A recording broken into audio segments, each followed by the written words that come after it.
함께 새벽 예배 드리시겠습니다. 사도신경으로 우리 신앙을 고백합니다. 나는 전능하신 아버지 하나님 천지의 창조주를 믿습니다. 나는 그의 유일하신 아들 우리 주 예수 그리스도를 믿습니다.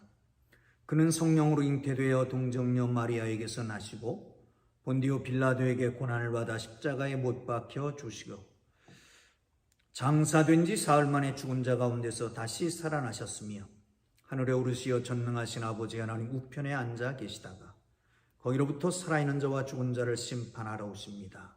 나는 성령을 믿으며 거룩한 공교회와 성도의 교제와 죄를 용서받는 것과 몸의 부활과 영생을 믿습니다. 아멘. 찬송가 276장을 찬송 드리십니다. 276장입니다.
기록된 하나님 말씀 출애굽 32장 25절에서 끝절 말씀 35절 말씀까지 보겠습니다. 출애굽기 32장 25절에서 35절까지 말씀입니다. 함께 읽으면서 은혜가 되시기를 바랍니다. 함께 읽습니다. 모세가 본즉 백성이 방자하니 이는 아론이 그들을 방자하게 하여 원수에게 조롱거리가 되게 하였습니다. 이에 모세가 진문에 서서 이르되 누구든지 여호와의 편에 있는 자는 내게로 나아오라 하매 레위 자손이 다 모여 그들에게도 나아오는 가는지라. 모세가 그들에게 이르되 이스라엘의 하나님 여호와께서 이렇게 말씀하시기를 너희는 각각 허리에 칼을 차고 진 이문에서 저문까지 왕래하며 각 사람이 그 형제를, 각 사람이 자기의 친구를, 각 사람이 자기의 이웃을 죽이라 하셨느니라. 레위 자손이 모세의 말대로 행하매 이날의 백성 중에 3,000명가량이 죽임을 당하니라. 모세가 이르되 각 사람이 자기의 아들과 자기의 형제를 쳤으니 오늘 여호와께 헌신하게 되었느니라. 그가 오늘 너에게 복을 내리시리라. 이튿날 모세가 이 백성에게 이르되 너희가 큰 죄를 범하였도다. 내가 이제 여호와께로 올라가노니 혹 너희를 위하여 속죄가 될까 하노라 하고, 모세가 여호와께로 다시 나아가 여짜오되 슬프도소이다. 이 백성이 자기를 위하여 금신을 만들어 싸우니 큰 죄를 범하였나이다. 그러나 이제 그들이 죄를 사하시옵소서. 그렇지 아니하시오면 원하건대 주께서 내 기록하신 책에서 내 이름을 지워버려 주옵소서. 여호와께서 모세에게 이르시되 누구든지 내게 범죄하면 내가 내 책에서 그를 지워버리리라. 이제 가서 내가 내게 말한 곳으로 백성을 인도하라. 내 사자가 네 앞서 가리라. 그러나 내가 보응할 날에는 그들의 죄를 보응하리라. 여호와께서 백성을 치시니 이는 그들이 아론이 만든 바 그 송아지를 만들었음이었더라. 아멘. 할렐루야. 하나님의 은혜가 여러분 모두에게 함께하기를 주님 이름으로 축복합니다. 오늘 좋은 날입니다. 하나님이 함께 하실 것입니다. 오늘 본문은 어제와 계속해서 이어지는 말씀입니다. 하나님께서 모세에게 말씀합니다.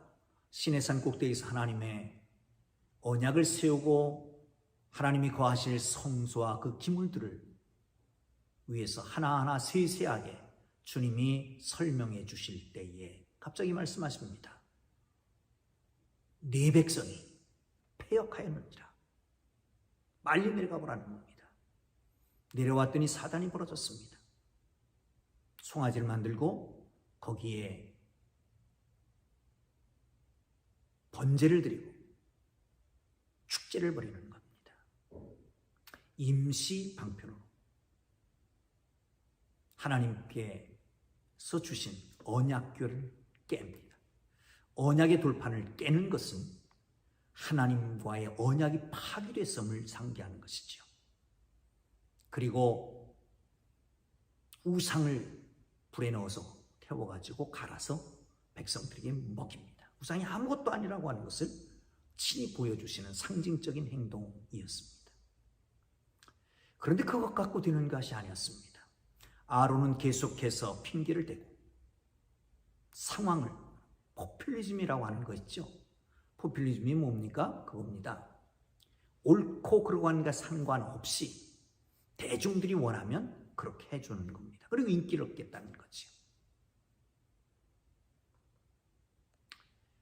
모세는 없어졌고 우리를 인도할 신을 만들자. 백성들이 원하니까 그냥 금붙이를 가져오라. 그래서 만들어주는 거 아닙니까? 사랑하는 성도 여러분, 흔들리지 말기를 주님 이름으로 축복합니다. 그래갖고 안 되는 겁니다. 모세가 하나님 편에 설 사람을 모집합니다. 하나님 편에 설 사람들이 레위인들이 왔고요. 허리에 칼을 차고 진 이문에서 저문까지 하루에 3,000명을 죽이게 됩니다. 이 헌신하는 걸 보고 레위인들을 축복하고요. 그리고 난 다음에 시내산에 올라가서 다시 하나님 앞에 그 백성들의 속죄를 위해서 기도합니다. 하나님의 응답이 내려진 걸 봅니다. 자, 25절을 함께 보겠습니다. 시작. 모세가 본즉 하나님이 백성이 방자하니 이는 아론이 그들을 방자하게 하여 원수에게 조롱거리가 되게 하였습니다. 방자히 행하다. 이게 방자히, 좀 방자하게 번역을 했습니다만은 이 말은 무슨 말이냐면 제한을 없애는 겁니다. 다시 말하면 하나님의 백성들이 하나님의 백성으로서의 제한을 없애는 거예요. 율법의 테두리, 언약의 테두리를 없애고 자기들 마음대로 행하는 것입니다. 이 방자에 행하는 것이죠. 그리고 원수의 조롱거리가 되게 만들었습니다. 그래서 하나님께서 모세에게 명령하는 바 하나님 편에 설 자를 구해라 라고 말합니다. 여러분, 하나님이 만들어 놓으신 그 테둘레, 하나님이 만들어 놓으신 제한, 하나님이 만들어 놓으신 율법, 하나님이 만들어 놓으신 그 법, 성경, 말씀, 계약, 이것을 제한을 벗어버리는 그 순간부터 죄가 우리에게 오는 것입니다. 나의 생각대로 자영자재하지 말고 하나님의 말씀을 붙잡고 살아가기를 주님의 이름으로 축복합니다. 자, 그렇습니다. 방자에 행하는 것을 보면서 원수들의 조롱거리가 됐다는 거예요. 하나님의 사람들은 빛이요 소금입니다. 향기요 편지입니다. 하나님의 심전을 하나님의 얼굴이라고 표현하기도 합니다. 하나님의 사람, 하나님의 백성, 하나님의 자녀를 보면서 하나님의 존재를 알고 하나님의 성품을 알게 되는 거지요. 사랑하는 성도 여러분, 우리의 방자한 행위가 아니라 선을 행함으로 선행을 통해서 하나님께 영광 돌리는 하나님의 사람들 되기를 주님의 이름으로 축복합니다. 두 번째는 하나님 편에 설 사람 모여라. 이 모든 사람을 향해서 누구에게나 공정하게 모집하는 모집 광고였습니다. 그런데 레위인들만 온 거예요. 사랑하는 성도 여러분, 여러분은 누구의 편입니까? 종종 우리는 하나님 내 편이 되어 주옵소서 라고는 말하지만 내가 하나님 편에 서 있었습니까? 사랑하는 성도 여러분, 많은 사람들은, 많은 그리스도인들은 하나님이여 나의 편에 서 주십시오, 나를 보호해 주십시오, 나를 지켜주십시오, 나를 위해서 싸워 주십시오, 여호와 니시 하나님 말하지만 내가 하나님 편에 서서 하나님을 원해서 하나님을 위해서 하나님 마음대로 하나님 뜻대로 행한 적이 없잖아요. 여러분, 하나님 편에 서는 하나님의 사람들 되기를 주님 이름으로 축복합니다. 자, 이 잔인한 현상이 벌어집니다. 허리에 칼을 차고 이쯤 문에서 저쪽 문까지 누구를 죽여요? 형제를, 사람이 그 친구를, 그 이웃을 죽였다고 말합니다. 가족을 죽인 거예요. 참 비참한 현실입니다. 아픈 과거입니다. 여기서 짚고 가야 될 게 있습니다. 하나님의 일과 가족. 물론 가족을 사랑해야 합니다. 예수님이 그 어머니를 지극히 사랑했습니다. 십자가에 달려 돌아가시면서까지 사랑하는 제자에게 부탁합니다. 정말 극진히 부모에게 효도했던 사람이지요. 그런데 어떤 때는 이렇게 말합니다. 누가 내 모친이며 내 형제냐, 내 형제냐, 자매냐. 여기 주를 위해서 일하는 사람들이 바로 그런 자들이다 라고 말하면서 다 버려야 된다고 말합니다. 우선순위를 말하는 거죠. 뭐가 우선순위입니까?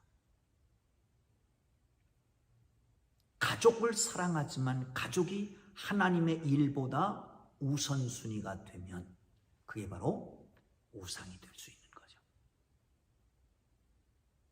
우리 주님이 칭찬, 우리 주님이 축복은 헌신을 보시는데, 헌신이라고 하는 것은 뭘까요? 무엇보다도 먼저 하나님을 생각하고 하나님의 일에 헌신하는 겁니다. 이게 하나님의 헌신입니다. 거기에 축복이 있는 거고요. 사랑하는 성도 여러분, 이런 극한 상황까지는 가지 않지만 종종 우리에게 요구되는 것이 많은데 그 중에 하나님이 먼저냐 가족이 먼저냐, 하나님이 먼저냐 이웃이 먼저냐, 하나님이 먼저냐 내 친구가 먼저냐. 여러분, 우선순위를 분명히 하는 하나님의 사람들 되기를 주님의 이름으로 축복합니다. 그리고 축복을 합니다. 헌신의 도를 보고 축복하는 것이죠. 자, 여기까지 하고요. 근데 모세는 이렇게 하고 축복하고 난 다음에 백성들을 향해서 그들이 큰 죄를 범했음을 인지시킵니다. 그리고 산에 올라가서 하나님 앞에 기도하는 겁니다. 여러분, 종종 제 마음이 아픈 것 가운데 하나가 그런 겁니다. 잘못된 걸 뻔히 보면서, 하나님 앞에 잘못된 걸 뻔히 보면서 그냥 넘어가야 되는 이 아픔이에요. 못 본 채 해야 되고, 말하지 말아야 되고, 상처받을까 봐. 그런데 한편으로 생각하면 상처를 받더라도 바로 잡아야 될 필요가 있다라고 하는 생각을 합니다. 그게 하나님 편에 서 있는 것이기 때문에 죽이기도 하는데요. 사랑하는 성도 여러분, 그렇습니다. 인식시키고 난 다음에 하나님 전에 올라가서, 산에 올라가서 기도를 시작합니다. 용서해달라요. 속죄의 기도를 하는 거죠. 하나님 앞에 기도할 때 이렇게 기도합니다. 보시죠. 이렇게 기도하는 것을 봅니다. 32절. 그러나 이제 그들의 죄를 사하시옵소서. 그렇지 아니하면 원컨대 주께서 기록하신 책에서 내 이름을 지워버려 주옵소서. 하나님의 사람은 하나님의 책에 이름이 기록되는 걸 믿으시길 축원합니다. 여러분의 이름이 하나님의 책에, 생명책에 기록되어 있는 걸 믿으시기를 축원합니다. 지워지지 않습니다. 그런데 모세가 원하는 거예요. 하나님이여, 이 백성을 용서해 주십시오. 그렇지 않으면 내 이름을 그 생명책에서, 주님의 책에서 지워 주옵소서. 그 백성들을 사랑하는 민족애입니다. 믿음의 선배였던 바울도 그러잖아요. 9장에 보면 내 고륙의 친척을 위해서 내가 원하는 바는 내 이름이 생명책에서 지워지는 바가 있어도 원하는 바로다 라고 말합니다. 여러분, 우리의 고륙의 친척, 형제, 자매, 이 민족, 저 북녘 땅을 위해서 기도해 보셨습니까? 어떻게 기도하셨습니까? 모세같이 기도해 봤습니까? 이 백성을 용서해 주옵소서. 그렇지 아니하거든 나를 생명책에서 지워 주옵소서. 이 백성을 구원하여 주옵소서. 그렇지 아니하거든 나를 당신의 책에서 지워버려 주옵소서. 이렇게 사생결단하고 정말 사랑하는 마음으로 기도한다면 주님은 뜻을 돌이켜서 그 백성을 구원하게 될 줄 믿으시기를 축원합니다. 그 기도를 들으시고 말씀하십니다. 이렇게 말씀하시죠. 이제 가서 내가 내게 말한 곳으로 내 백성을 인도해라. 내 사자를 그 앞에 보낼 것이다. 기도가 응답됐잖아요. 그런데 한편으로 보면 마음 아픈 것이 있습니다. 뭐라고요? 내가 보응할 날에 그들의 죄를 보응하리라. 여기서 짚고 가야 될 것이 있습니다. 여러분, 우리가 너무 죄에 대해서 가볍게 생각하지는 않습니까? 우리는 예수를 주의 이름을 부르는 자, 아버지와 그 아들을 믿는 자들에게 하나님의 자녀되는 권세를 주셨습니다. 뿐만 아니라 우리를 과거에서 과거의 죄, 현재의 죄, 미래의 죄까지도 용서하신다고 말씀합니다. 여기에 잘못돼서 묶여 있다면 그러면 죄를 져도 또 회개하면 되니까 죄를 짓고 또 회개하면 되니까 이렇게 죄에 대해서 가볍게 여길 수가 있습니다. 이렇게 가볍게 여기면요, 하나님께서 인류의 죄를 위해서 독생자 예수 그리스도를 주신 것, 거기에 의미가 상실될 수 있습니다. 여러분, 무겁게 생각하고 끔찍하게 생각하고 그 보응에 대해서 생각하고 징계에 대해서 생각하고 하나님 앞에 범죄치 말고 의롭게 신실하게 살아가는 하나님의 사람들 되기를 주님 이름으로 축원합니다. 죄와 상관없이 악은 모양이라도 버리는 하나님의 사람들 되기를 주님 이름으로 축원합니다. 기도합니다. 이제는 우리 구주 예수 그리스도의 은혜와 하나님 아버지의 극진하신 사랑하심과 성령님의 감화 감동 위로 인도 역사 교통하심이 하나님의 사랑으로 하나님 편에서 원하는 주의 사랑하는 백성들 머리머리 위에 가정 직장 사업 자녀들 위해 이제부터 영원토록 함께 계시기를 간절히 축원하옵나이다. 아멘. 주님 부로 기도하시다가 자유롭게 들어갑니다. 주여